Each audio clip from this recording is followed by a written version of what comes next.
Hi, Janet at Emerald Gypsy Arts, and we're here today to do a Gluebook page, but what I call an in and out Gluebook page. And you've seen my magazine, one of my magazine Glubooks before. I've done some basic flip-throughs on them. And I love this book. There's just so much meaningful stuff in here. It has to do with family and, practicing my, my art, multimedia, as far as, the many things you can bring into it if you want, painting out the rest of the page, things like that. I do that in Gluebook pages, although if you want, this could be an art journal as well, but to me it feels like a Gluebook. So what we have is an in and out demonstration for a Gluebook page. So I need to find an empty double page or I'm not going to be doing anything. I don't want to cover up the mastodon. I like him.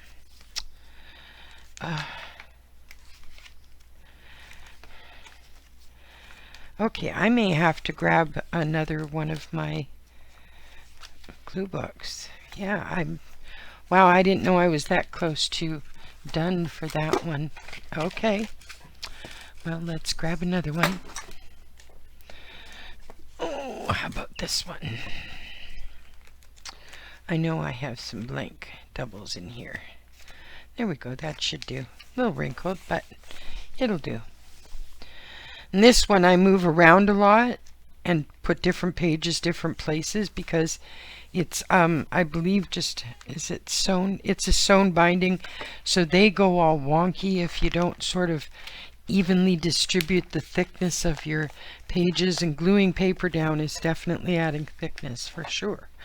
Okay, so I don't often use scissors for in and outs because I prefer to tear, but this is how I do it. Okay, so this page is going to be this page is going to be about Halloween. This page is going to be about the changing of the fall season. Okay, so we're going to start with the Halloween page, and that's going to be my center point. And I'm going to tear off a little of this very Halloween looking sky over here. And my lamp cord gets wrapped around my arm. This guy,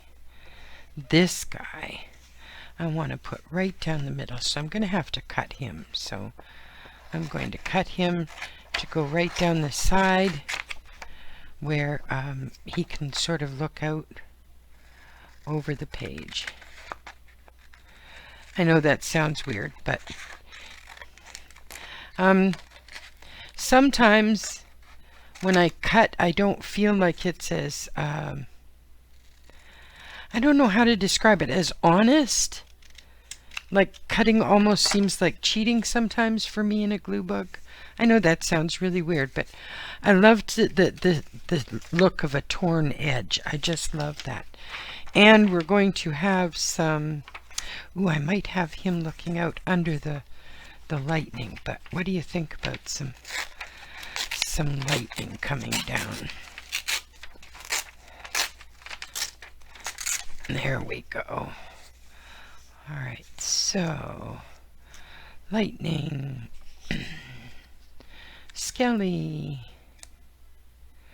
looking out from the lightning or looking out from down here below the lightning. There we go. Okay. And pumpkin, and I need some fall leaves. So everything I'm doing, once you have your focal point in, I'm taking everything and moving it to the edge. That's why I wanted to use the bigger paper in the magazine, the other magazine, because I had more room on the page. But the idea is, and I don't want to make great long videos and stuff, the idea is to start with one focus in the middle, and then on one page you move from the outside in until you meet with the middle focus. And on the other page you do just the opposite. This was going to be an autumn side to the page, so I have all kinds of autumn scenery and stuff, and I was going to use a piece of these grapes, not the whole picture. If I had more paper I would, but a piece of these grapes for autumn harvest in the middle, and then you move outward to the edge of the page. So what ends up happening is that you don't really have a choice with where they, I mean, you can't just stick something now behind this center picture. You have to continue the line in. Now if you put your focal point down here, this line extends in, but it has to touch this side, not this side. And on here, when your focal point is in the middle, let's say the apples are my focus for this page, and I put that in the middle, then I will build the autumn scene from behind this apple outward. I can't put something over here, even though it might fit perfectly. I'd have to wait until I get there. But you start underneath the center one and you build your picture out to the edge, and on this one you build your picture from the edge inward. And so what ends up happening is that you get very creative about how you want to save something for a particular spot you see right now, and then you have to get to that spot, you have to build to that spot. So it's kind of like a card game where you have to just get the exact right thing to be able to move forward. It's important that you stick with whether, you know, it's a glue page if you put it somewhere else. Of course, creativity is creativity. This, for me, this kind of thing challenges me. Instead of finding a spot for a picture I have to find a picture that will help me build my picture out for the spots I have available. So it kind of reverses the whole idea of freedom on the page.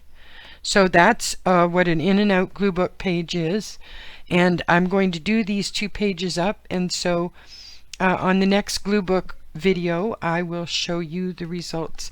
This one is moving from the outside in. Everything is moving in the direction of the pumpkin there. I can't put anything here until I fill in that space, and this one is moving from the center out. So that's how I'll be doing those 2 pages, and we'll see how they turn out. Have a great time doing art.